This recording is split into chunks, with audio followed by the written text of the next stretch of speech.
For whatever reason, the rain can make us feel blue and depressed.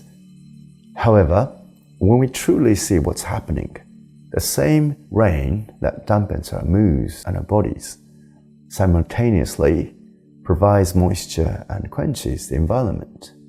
We should also notice that the rain equally graces each and everything without any distinction or discrimination of beings. No pebble is favored over another, and no flower gets rained on, just as a weed nearby. This is the meaning behind ichiusenzan. One rain nourishes 1,000 mountains. When we feel broken down and exhausted, you can begin to heal by nurturing the heart of compassion. But do not confuse compassion with love. This phrase, ichiusenzan, doesn't mean you should like all things. Love can be instinctual. For example, the love we naturally feel towards our family because they are or become an extension of ourselves. But compassion is a feeling based on rationality. It must be consciously nurtured. We are sweet to things we like, we avoid things we dislike, and we feel nothing for others. Liking and disliking is usually instinctual. All humans feel some people have less value than others. So this practice is not meant for challenging you to like what you dislike, but to build compassion for them, regardless of what prejudice or preferences you have. Cats may not wish mice well because they are succumbing to their instincts without considering whether it is just or not. So, to dive a little deeper, why does discrimination exist? For one, we develop preferences based on memory associated with emotions. We then categorize how we feel about things by running it through our own filter of preferences. We gradually solidify our own preferences as these experiences stuck and feed back through the filter. We also divide past knowledge and experiences into 3 categories: like, dislike, and neither. We see things how we want to see them. We liked the waitress, so we hope the waitress might like us. In Buddhism, we call this inability to see without the filter of our own biases, muchi, or ignorance.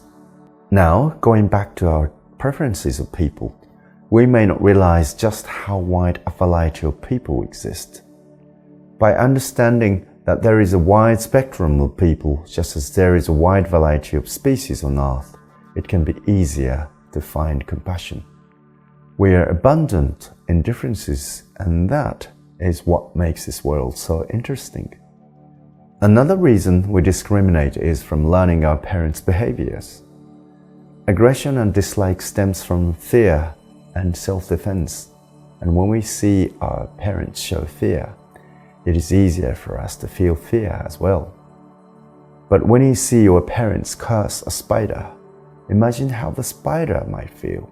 They are being swatted, captured, or crushed by beings thousands of times bigger than them.